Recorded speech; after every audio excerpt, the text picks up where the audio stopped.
el oído humano. La percepción del sonido involucra tanto el oído humano como el cerebro.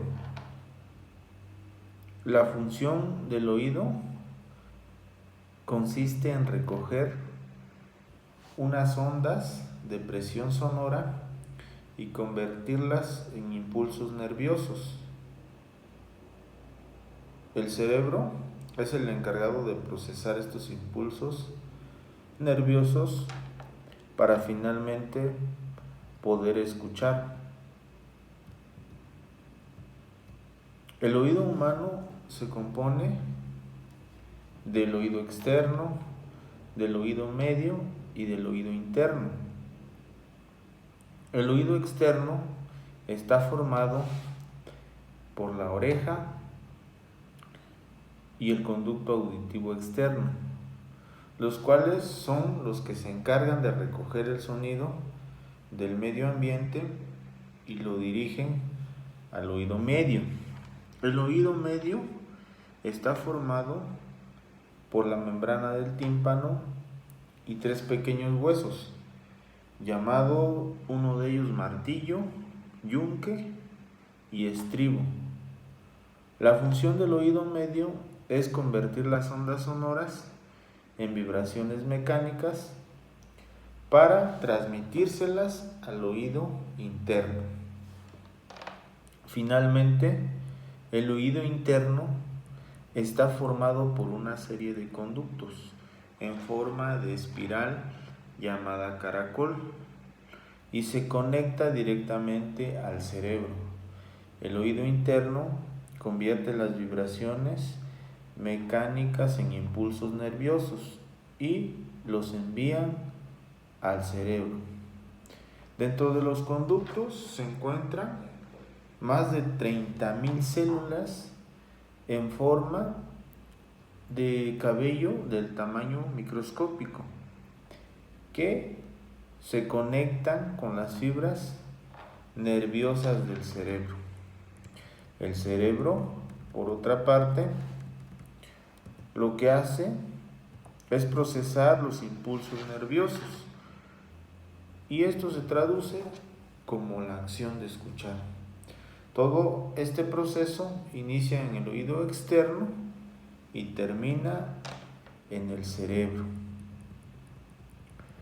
El sonido en el medio ambiente es el resultado de las vibraciones que se dan en el aire. Estas vibraciones viajan por el conducto auditivo externo hasta llegar al tímpano, y el tímpano se encarga de convertir las ondas sonoras en vibraciones que activan estos pequeños huesos del oído medio.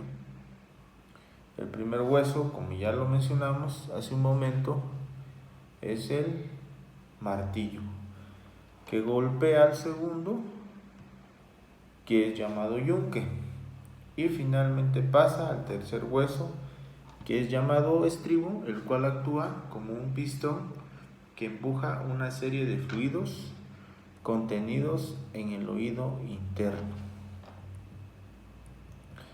El oído humano puede sufrir diversos daños, lo cual va a provocar una afectación de la percepción tanto en las frecuencias o de intensidad.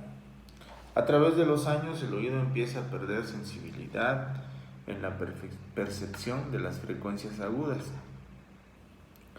Los sonidos arriba de 90 decibeles puede causar pérdida del oído, y los daños que puede sufrir el oído pues van desde una pérdida auditiva, una tinnitus, un otosclerosis, cholesteatoma y retruitment. Todos estos daños se pueden ver afectados a través de escuchar sonidos con altas frecuencias o de escuchar un nivel de volumen muy alto.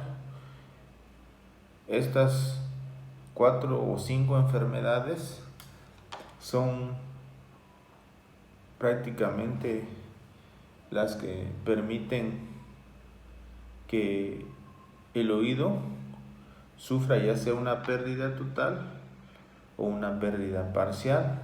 Inclusive también se puede dar el caso de que hay un mal funcionamiento del oído o algún crecimiento anormal de los huesos, y cualquier percepción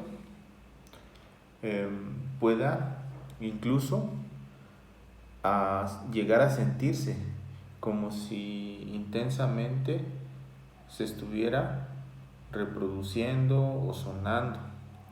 Entonces, estas enfermedades son las que provocan daños en el oído. Y para evitar este tipo de daños o estas enfermedades, es necesario que se evite exponer a niveles sonoros altos. Y lo que hay que hacer en este caso, cuando se tiene que por alguna u otra razón estar en uno de estos niveles sonoros altos, hay que dar unos periodos de descanso al oído, o inclusive utilizar dispositivos de protección auditiva, por ejemplo las orejeras y los tapones, que prácticamente estos ayudan mucho para poder darle una mayor vida a este órgano que es el oído. Prácticamente lo que podemos decir entonces es que el nivel sonoro se tendría que manejar en un promedio de 100 decibeles a 110 decibeles. Prácticamente es el nivel óptimo para poder tener oídos en óptimas condiciones. De igual forma, el rango de frecuencias que son audibles, el promedio por lo regular es entre los 20 GHz y los 20 kHz. El rango de intensidad audible es muy amplio y prácticamente debemos de nosotros tener un rango adecuado para cuando nosotros escuchamos ciertos sonidos o se realiza cierto tipo de sonorización. La percepción auditiva de la intensidad, esta se percibe mejor entre un área comprendida entre 1 kHz y 6 kHz, ya que esto prácticamente viene a través de unos científicos que hicieron estos descubrimientos, que son Harvey Fletcher y Lloyd Mudson. Estos científicos seleccionaron una frecuencia de referencia y fueron incrementando la intensidad a 10 decibeles. Siempre nosotros, a través de la percepción auditiva, podemos prácticamente medir esta percepción auditiva, o más bien el aparato utilizado para medir los decibeles es el decibelímetro, que a final de cuentas nos va a servir o nos va a permitir conocer el nivel sonoro en un momento determinado. Por otra parte, este tipo de mediciones o de aparatos para medir prácticamente nos va a poder ayudar a la hora de poder realizar una sonorización. Y prácticamente la mayoría de los decibelímetros cuentan con un selector de tiempo de ataque que puede ser rápido o puede ser lento. Entonces prácticamente también dentro de lo que es la cuestión del oído humano, hay una parte que es la acústica musical, que esto tiene que ver directamente con órganos auditivos que suelen conocer la diferenciación entre las frecuencias sonoras que a veces se aprecian de mejor manera. Los límites de percepción de las presiones sonoras por parte de nuestro oído y dentro de las frecuencias medias van desde un mínimo de 0.002 microbares a un máximo de 2.00 microbares. Entonces existen patrones mínimos para poder medir estos niveles. Los dos niveles de patrón mínimos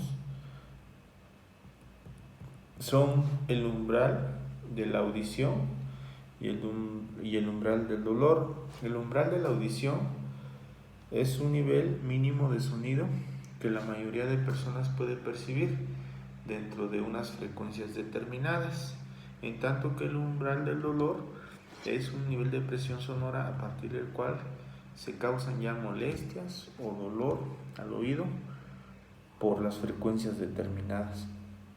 Por lo regular, este sonido sobrepasa el nivel de 120 decibeles, o lo que equivale a 200 microbares.